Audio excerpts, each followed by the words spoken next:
how's it going? Great. Why? What have you heard? I'm unaware of anybody, frankly, whose wife has been sexually harassed and has made jokes about that type of situation. Justin Baldoni's world turned upside down when rumors surfaced that he'd been hit with serious HR complaints, allegations that could wreck any Hollywood career. His attorney, Freedman, recently fired back, specifically calling out Ryan Reynolds' and Blake Lively's SNL appearance for mocking a situation he insists is no laughing matter. Now fans and even major media outlets find themselves debating a single question: are these claims legitimate? Or is Baldoni caught in a calculated smear campaign? What makes this story explode beyond a typical celebrity scandal is the tangled web of redacted HR documents, suspicious metadata, and the looming specter of defamation. It's not just a case of he said, she said. It's a high-stakes legal showdown that exposes what might be Hollywood's worst-kept secret: the power of well-timed rumors to shape or shatter reputations. As Freedman fights to prove Baldoni's innocence, every new twist, whether it's Sony denying the complaints or social media sleuths unearthing digital inconsistencies, adds more fuel to an already raging fire. Freedman is known for navigating high-profile conflicts, yet even he sounded taken aback in his recent interview when discussing the SNL 50 spectacle. What struck Freedman wasn't just the cameo by Ryan Reynolds and Blake Lively, two individuals closely tied to the controversy, but the tone. It seemed playful, almost dismissive, of a matter Freedman insists is gravely serious. At the heart of Freedman's frustration lies the question of intent. If Lively is truly a victim of sexual wrongdoing or any form of unethical behavior, why appear on a national stage joking around about it? Freedman hinted that such displays undercut the severity of her claims. Whether you believe Baldoni is innocent or not, Freedman's position is clear. No one should be making light of a situation that, in his eyes, has irreparably damaged his client's reputation and career. But Freedman's criticisms go deeper than just comedic timing on late-night TV. They strike at a broader culture of sensationalism, where rumors and allegations can be amplified in a blink, making their way from obscure corners of the internet to major headlines overnight. Freedman believes that once the mainstream media machine latches onto a scandal, it's almost impossible to contain the fallout, unless you have the resources and determination to fight back. I'm unaware of anybody, frankly, whose wife has been sexually harassed and has made jokes about that type of situation.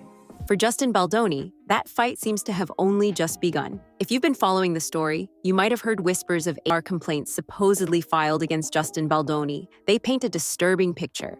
Multiple women coming forward with allegations of inappropriate behavior or misconduct on the set of his own projects. These claims, if true, would be serious and could destroy a reputation in an instant.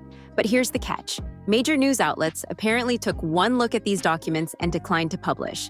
Why would they hold back on a scoop so seemingly headline-worthy? Some say it's fear of defamation lawsuits. Freedman has already shown he's unafraid to wield legal action to protect his client. Others suggest the HR documents themselves appeared so suspicious, lacking proper dates, heavily redacted names, and contradictory statements that no reputable outlet dared to treat them as fact.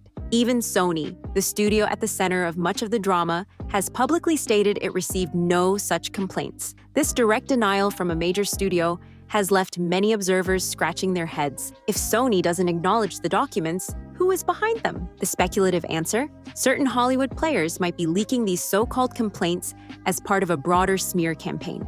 Freedman calls it a puzzle of half-truths, designed to inflame public opinion and paint Baldoni as a predator.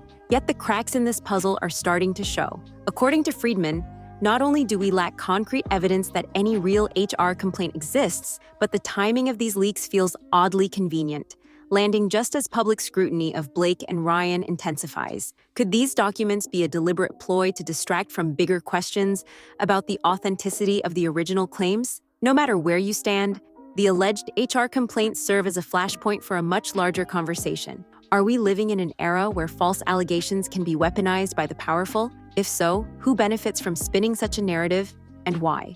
In decades past, forging documents or misstating timelines might have been easier. Today, digital footprints are nearly impossible to erase, and metadata can unearth even the most carefully hidden manipulations. Social media investigators, YouTubers, TikTokers, bloggers have dug into every piece of content tied to the allegations against Baldoni, from text message screenshots to video segments in New York Times articles. What they found has raised eyebrows. Inconsistent creation dates, embedded data that points to earlier or different origins, and revision histories that cast doubt on authenticity. I said that having read through Blake Lively's complaints, that it was evident to me that she was likely under the influence when she filed her complaint. Not under the influence of drugs, not under the influence of alcohol, but of the influence of proximity.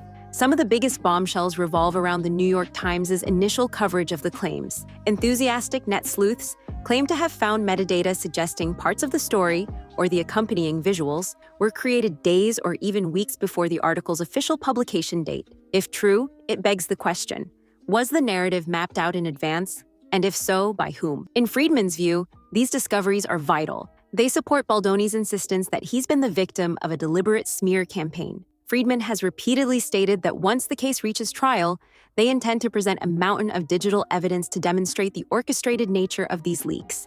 But with powerful entities and big names involved, many worry about whether the complete truth will ever see the light of day. The metadata saga underscores an emerging reality. In the digital age, sometimes everyday people on the internet can drive an investigation forward, faster than even the best lawyers. It's a thrilling glimpse into how public discourse and legal battles intersect in ways we couldn't have imagined just a decade ago.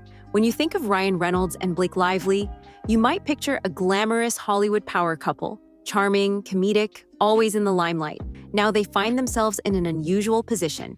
Instead of being the beloved duo, they're alleged to have orchestrated or at least contributed to a series of damaging claims against Justin Baldoni. The known for his sarcastic humor seemed to allude to the lawsuit with offhand jokes, while Lively, who has maintained claims of serious misconduct, stood by, apparently unbothered. Critics argue this attitude is a stark contradiction. On one hand, Lively has portrayed herself as traumatized, someone dealing with an unthinkable breach of trust, or worse. On the other hand, her public appearances come off as carefree, even playful, as if the entire saga is just comedic fodder.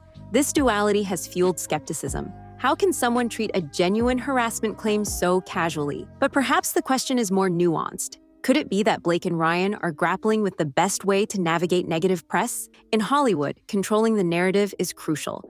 For them, humor might be a defensive strategy. They could argue that making light of the situation deflates Justin's claims and stops him from taking control of the story. Yet Freedman flips that logic around, asking if this comedic approach essentially belittles the seriousness of the accusations. Does it not cast doubt on Blake's victimhood if she can shrug it off so easily in front of millions? As Freedman sees it, once you claim to be harmed to such a degree that you can't leave your home, the last thing you do is appear on stage bantering about the situation like it's a punchline. The disparity between the alleged trauma and the public posture is fueling intense debate. Is this an indicator that the allegations were exaggerated or even fabricated, or merely a reflection of how celebrity culture makes it tough to tell the difference between authentic pain and strategic PR?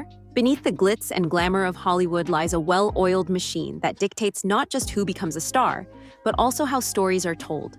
Studios, publicists, influential platforms. Together they shape narratives, often with only a select few privy to how decisions get made. Justin Baldoni's situation may be the most glaring example of what can happen when you rub the system the wrong way, or when a powerful set of allies lines up against you. Freedman has hinted repeatedly that a much larger campaign is at work. He suggests that certain kingmakers in Hollywood have the ability to ignite or extinguish a career with a few well-placed articles and a whisper campaign. Once a favored star or a major studio sets its sights on quashing someone, it can feel like an entire apparatus is mobilized against the target. The rumored leaks, the sudden flood of negative coverage, the widespread acceptance of unverified claims, these are all hallmarks of a system geared for takedowns. The irony, Freedman says, is that the digital age has made it simultaneously easier and harder to run a successful smear campaign. While big outlets can still shape public opinion, fans and small creators can use online tools to investigate, analyze metadata, and share alternative viewpoints. entire communities have arisen to comb through court documents, cross-check timelines, and highlight contradictions. This fervor for the truth, Freedman hopes, might be the reason Justin can escape an otherwise unstoppable PR onslaught. Yet, none of this is guaranteed. Hollywood's track record with high-profile feuds is littered with stories of stars who never recovered from a single well-timed scandal. The question is whether Justin's fight, fueled by Freedman's legal acumen and the passion of social media watchdogs, will be the watershed moment that forces a more transparent entertainment industry, or will it end as so many others do, with a quiet settlement and an unspoken agreement never to speak of it again? Lost roles, severed business partnerships, and a media firestorm that barely lets him breathe. This is the reality Justin Baldoni faces today. Freedman describes it as nothing short of catastrophic.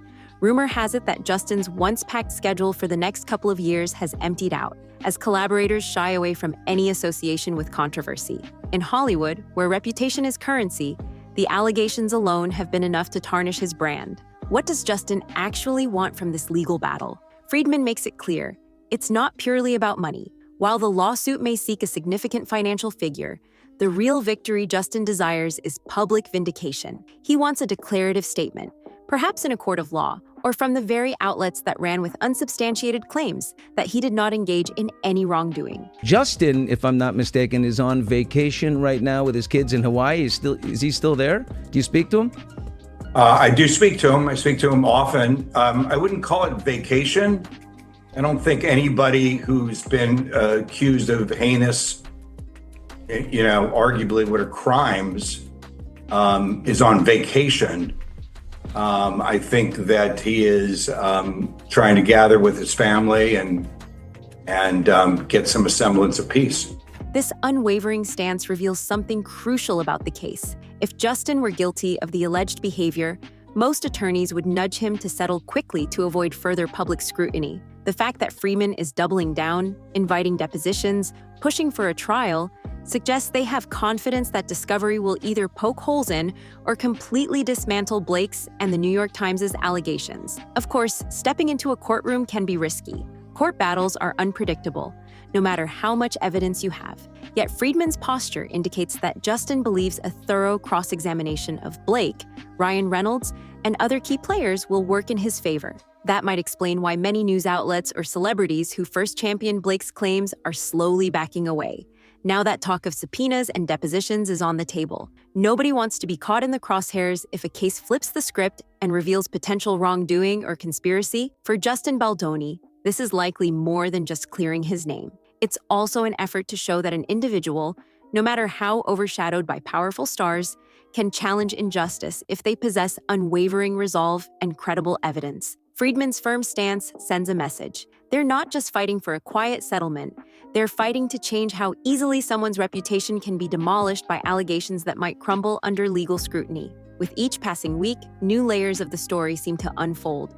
Whether it's an unearthed piece of metadata, a rumored behind-the-scenes conversation at a major studio, or a fresh social media leak, public interest is skyrocketing. Many anticipate a discovery phase in the lawsuit that could pull back the curtain on Hollywood's inner workings. Subpoenas might reveal communications that big-name individuals would prefer to keep hidden. If Freedman and Baldoni succeed in forcing certain high-profile figures to testify under oath, the ramifications could be colossal. The intricacies of star relationships, studio negotiations, and possibly even political alliances within the industry may come to light. Meanwhile, the longer this drags on, the more consumers of pop culture begin to question the narratives they're fed by mainstream outlets. The entire ordeal has become a case study in how allegations are reported, circulated, and at times exploited. But that isn't the whole story. Some watchers suspect a turning point is coming, an unexpected twist that forces all sides to reconsider. Perhaps a major player within Sony will speak on record about the alleged HR complaints.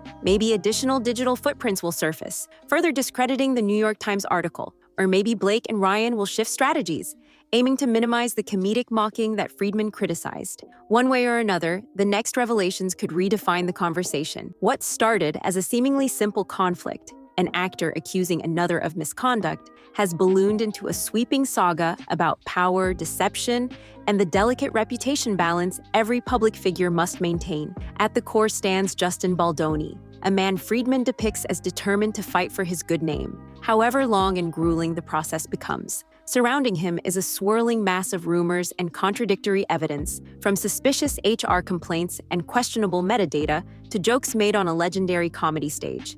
This story raises pivotal questions about Hollywood's moral compass. Can a single rumor, amplified by powerful figures, truly disintegrate a career overnight?